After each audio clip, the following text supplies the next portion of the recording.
अस्सलाम वालेकुम। इसी तरह हमने फर्स्ट स्टेप में हमने सिर्फ ये देखा कि एसिडोसिस है या अल्कलोसिस है, ठीक है। और फर्स्ट स्टेप ख़त्म, एसिडोसिस या अल्कलोसिस का हमें सिर्फ फर्स्ट स्टेप से पता चल जाएगा। सेकंड स्टेप में हमने ये देखना है कि अगर वो एसिडोसिस है तो वो कौन सा एसिडोसिस है, रेस्पिरेटरी एसिडोसिस है या मेटाबॉलिक है। अगर अल्कलोसिस है तो वो कौन सा अल्कलोसिस है, रेस्पिरेटरी है या मेटाबॉलिक है, ठीक है। तो अगर सिर्फ अब पहले हम बात करते हैं मेटाबॉलिक की। मेटाबॉलिक में मेटाबॉलिक एसिडोसिस या मेटाबॉलिक अल्कलोसिस, ये दो चीज़ें। अब अपने क्या करना है, मेटाबॉलिक जब भी मेटाबॉलिक की बात होगी तो हम बाइकार्बोनेट को देखेंगे, HCO3 को। HCO3 को देख के हम पता, अभी HCO को देखने से हमें मेटाबॉलिक का पता चलेगा। अब ये चीज़ नोट कीजिएगा कि HCO3 बाइकार्बोनेट बजाते खुद इटसेल्फ ये अल्कली है। अल्कली जैसे एक एसिड होता है, एक अल्कली होता है, तो ये खुद अल्कली है। मतलब अगर ये हम ज़्यादा करते जाएंगे, देते जाएंगे तो अल्कलोसिस की तरफ पेशेंट चलता जाएगा, तो वो अल्कलोसिस शो करता जाएगा, उसकी अल्कलाइनिटी इंक्रीज़ होती जाएगी। जैसे जैसे बाइकार्बोनेट बढ़ता जाएगा अल्कलाइनिटी इंक्रीज़ होती जाएगी। तो इसका मतलब है अगर ये मेटाबॉलिक अल्कलोसिस है तो ये बाइकार्बोनेट नॉर्मल से तो ज़्यादा होगा, क्योंकि ये अल्कलोसिस की तरफ जा रहा है तो ये ज़्यादा होगा। और दूसरी बात, क्योंकि ये अल्कलोसिस है तो फर्स्ट स्टेप से हमें अकॉर्डिंग टू फर्स्ट स्टेप क्या था, अल्कलोसिस जब pH 7.45 से ज़्यादा होती है तो वो अल्कलोसिस की तरफ शो करता है। लिहाजा हमें दो चीज़ों का इसमें पता चला, एक pH 7.45 से ज़्यादा होगी और दूसरी बात HCO3 जो होगी वो भी 28 नॉर्मल रेंज से ज़्यादा होगी, जो कि 28 मिली इक्विवेलेंट पर लीटर है। pH 7.45 से ज़्यादा होगी, HCO3 28 मिली इक्विवेलेंट पर लीटर से ज़्यादा होगी, तो वो कौन सा होगा, मेटाबॉलिक अल्कलोसिस होगा। समझ आ गई। इसी तरह इसको एक दफ़ा रीड कर लें, इन metabolic acidosis or alkalosis we will see the bicarbonate HCO3 NaBG. Bicarbonate itself is alkali.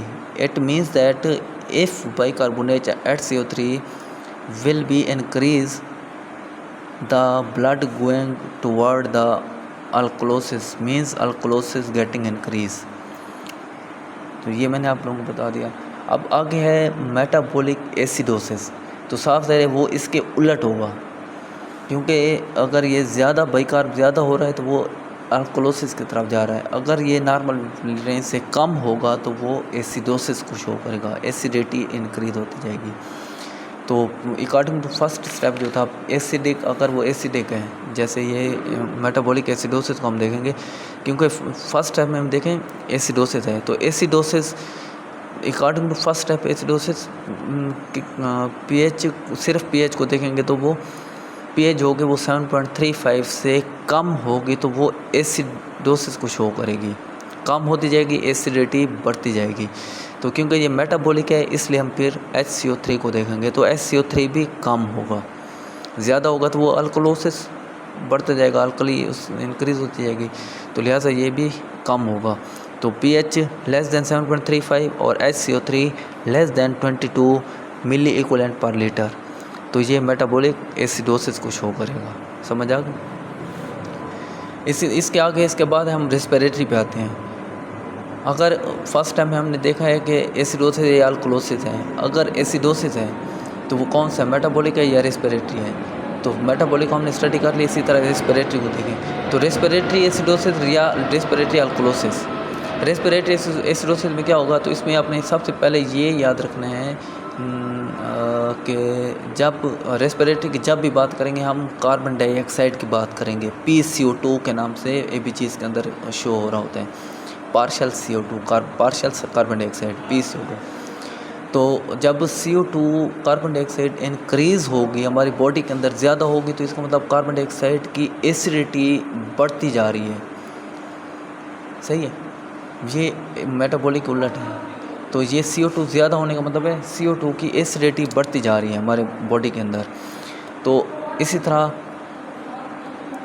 Because of it concerning with the respiratory, so we will discuss PCO2, partial carbon dioxide. If in the body CO2 will getting increase, CO2 increase हो रही है तो मतलब acidity increase हो रही है CO2 की, CO2 बढ़ती जा रही है तो मतलब उसकी CO2 इंक्रीज़ हो रही है ना, उसकी एसिडिटी बढ़ती, CO2 की एसिडिटी इंक्रीज़ हो रही है तो increase according to the first step. क्योंकि ये एसिडोसिस है इसलिए pH कितनी होनी चाहिए, 7.35 से कम होनी चाहिए, सही है। और CO2 क्योंकि ये एसिडिटी है तो इसलिए CO2 इंक्रीज़ होगी, लिहाजा pH 7.35 से कम होगी क्योंकि ये एसिडोसिस है।